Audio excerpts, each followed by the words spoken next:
Each pupil's got an area set up with a blue, red and white cone. To start off with, we're going to look at the jumping events. So we've got athletics, jumping, running, throwing. Okay, we're not going to do any of the throwing events. Looking just at jumping, just at running. First of all, standing long jump. So pupils are going to stand next to their cone. They're going to jump outwards so that they don't come into contact with each other. Feet together. They're going to bend their knees, swing their arms. Okay, 3 practice swings, and then they're going to jump forwards and land. Okay, they're trying to jump as far as they can, and they'll go back and have another go trying to beat that jump. So they're going to bend their knees, swing their arms, and they're going to jump as far as they can for the standing long jump, go back round, and then have another go. Nice, easy one to start off with. Looking for distance jumping.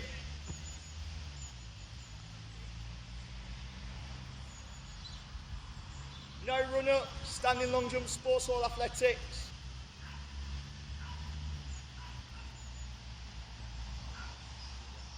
And then after they've had a go at the standing long jump, you could introduce a bit of a competition where the pupils are able to mark their jumps.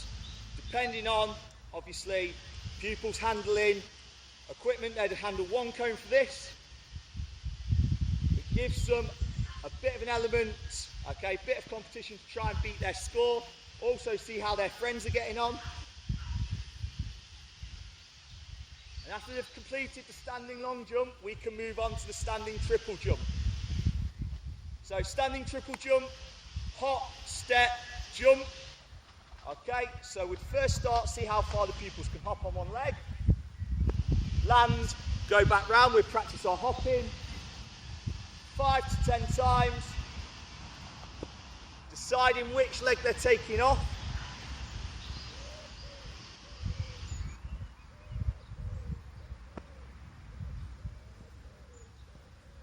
And then we're going to start to bring in the step.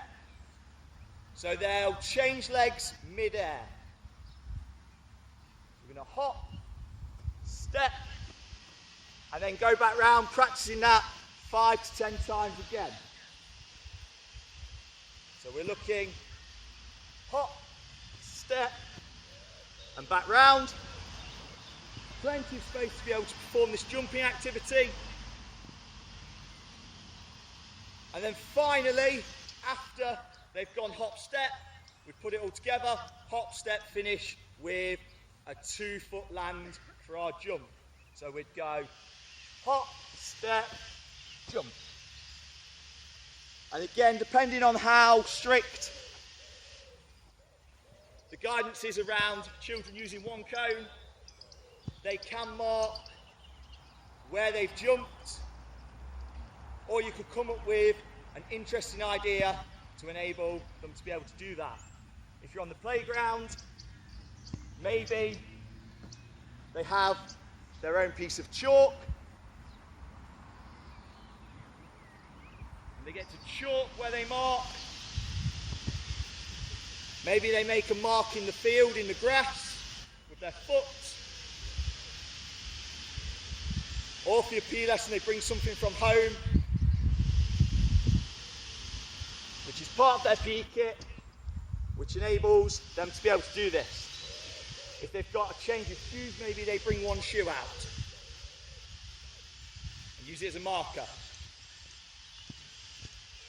Final one then, practicing this time speed jumping, speed bounce. In front of the blue cone again, we're only using that area, forwards and backwards jumping over the cone, seeing how many you can do. Okay, you can give children a time limit, you can set them an amount to do. It can be last person standing, so if they're tired, they lack stamina, they might need to practice a little bit more. And we're just seeing how many times we can jump in a time limit, or how many jumps we can do. We can stop the class, we can ask how many jumps each child did before progressing it to the speed bounce, sideways technique. And we're just going to demonstrate that now.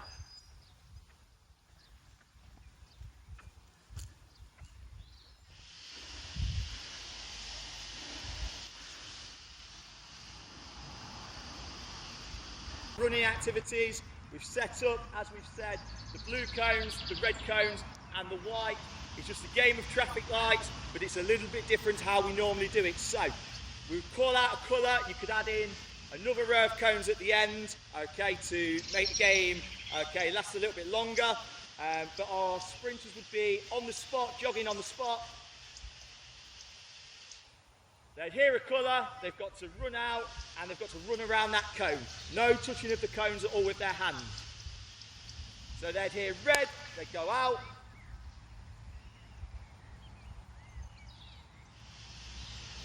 And as it's a warm-up, you might add in some more challenges. So it might be skipping white, and then they'd jog back. So they'd skip out white, then they'd jog back. So this could form a full session. You might hear side steps red.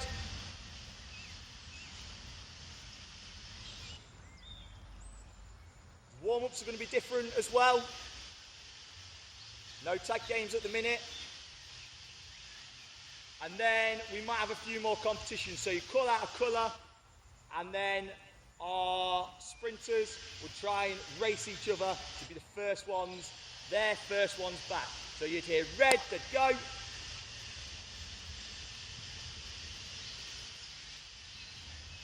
And it would continue, which is why another row of cones, in hindsight, would have been a great idea.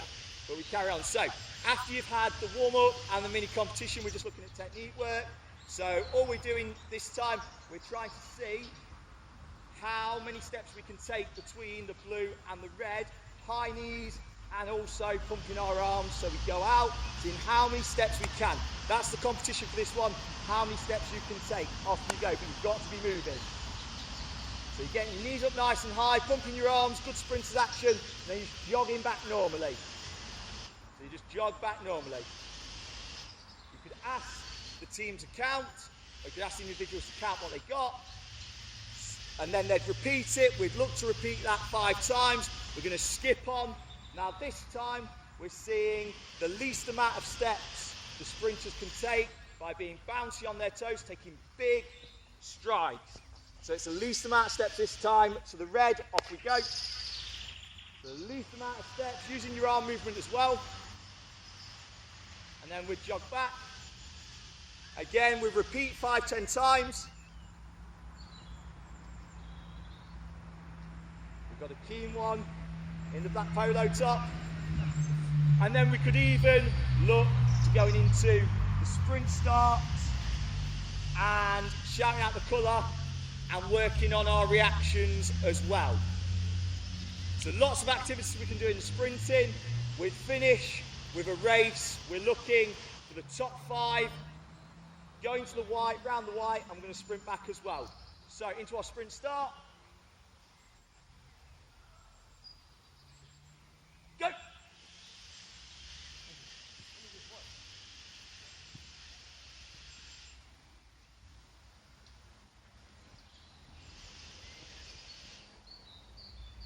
And that brings us to the end of our short distance running activities.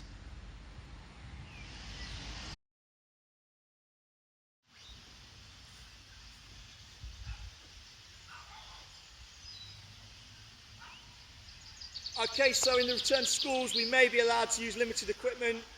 I would suggest doing this session with upper key stage 2, because hopefully they'll understand the concept of not touching the ball with our hands. We'd set the balls out for the pupils as they come out. Okay, they're going to stand by the ball, and the first instruction for a warm-up would just be how many toe taps you can do.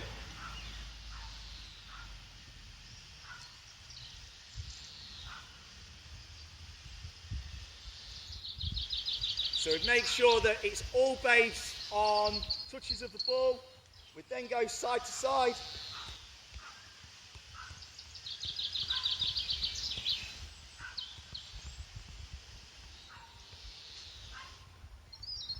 And it just gives the pupils a chance to get back to their ball control skills. Next activity, pupils would then dribble out using their laces around the red cones.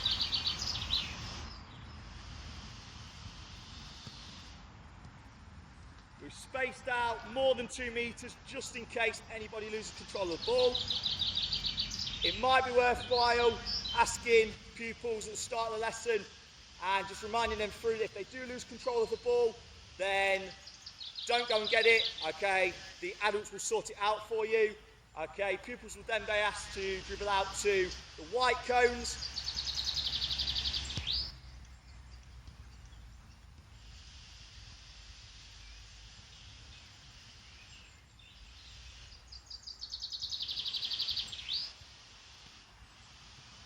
You could introduce a little bit of number work as well.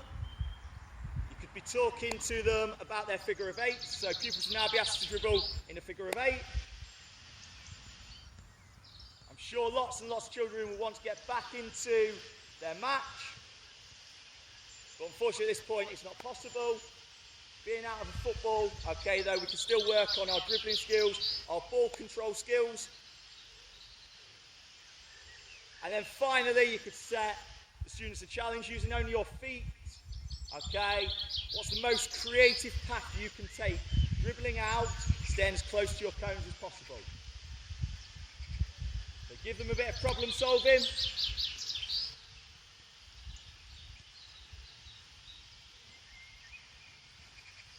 And they'd repeat this.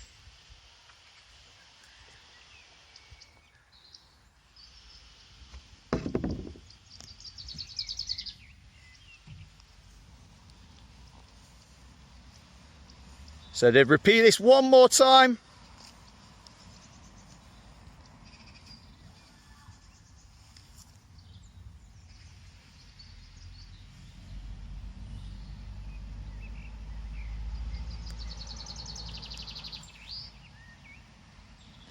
As you can see, PE is going to look a little bit different in the curriculum as we return. Starting with no equipment, moving ourselves up to minimal equipment. But also making sure we adhere to those social distancing guidelines.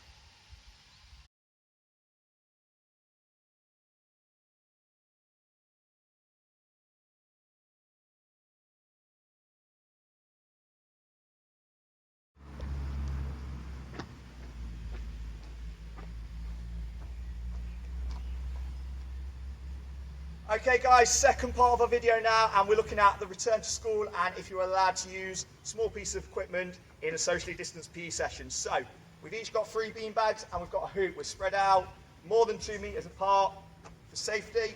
And all we're going to do to start off with, see how many bean bags we can get into the hoop. So, we start by stepping, pointing, 3 practice swings, and on the 3rd one, into the hoop. Everybody else is going to start joining in through that technique now as well. You're aiming for 3 out of 3. Teachers can obviously move around the area and support those students that are struggling a little bit with the activity. Students are encouraged to get their own bean bags, not pick up anybody else's equipment. Very, very important. And then have another go. Lots and lots of goes here. So we're stepping, we're pointing, aiming for 3 out of 3 every time if we can.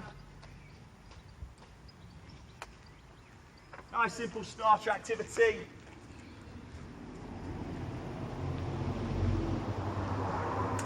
To make it a little bit more challenging, you can encourage students to now take 2 more steps back. So they're further away, bigger distance, and it becomes more difficult.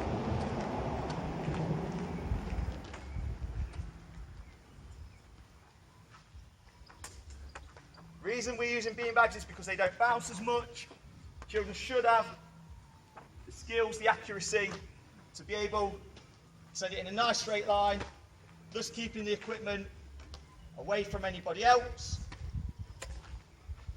Lots and lots of progressions for this one.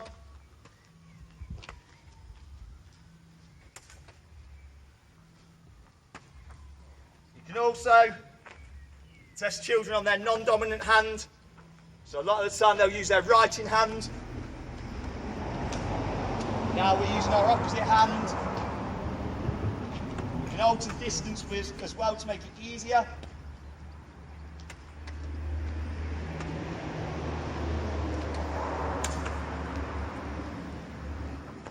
And that's our activity, guys.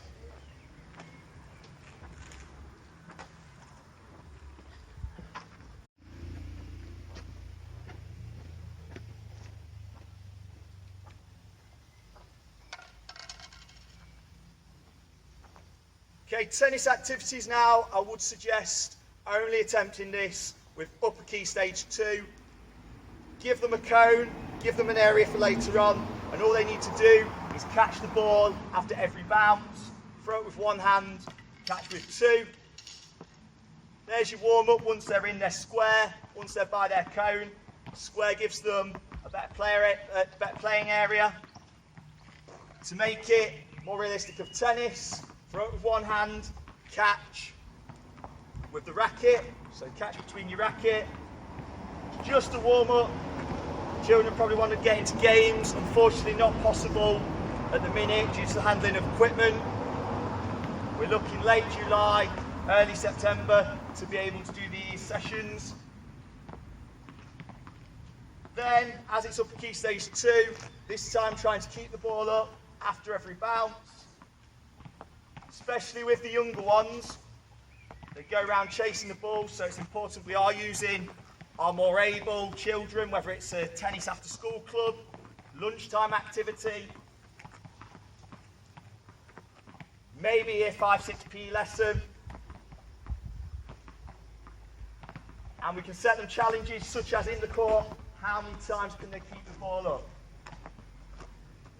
If they make a mistake or a double bounce, they just start again. They're encouraged if the ball leaves their square, that the adult goes and gets it.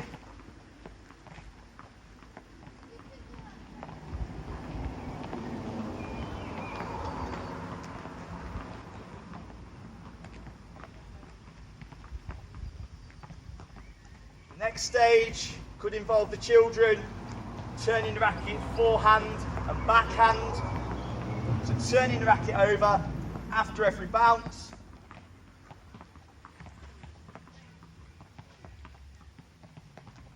Obviously you can repeat these skills on the child's non-dominant hand,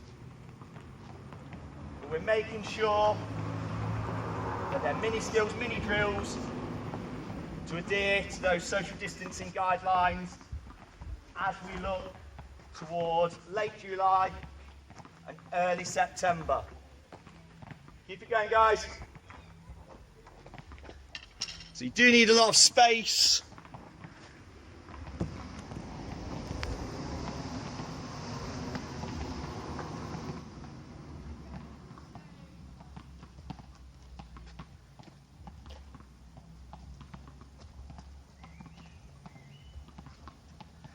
You could also incorporate some of these skills into a relay that we showed you in part 1.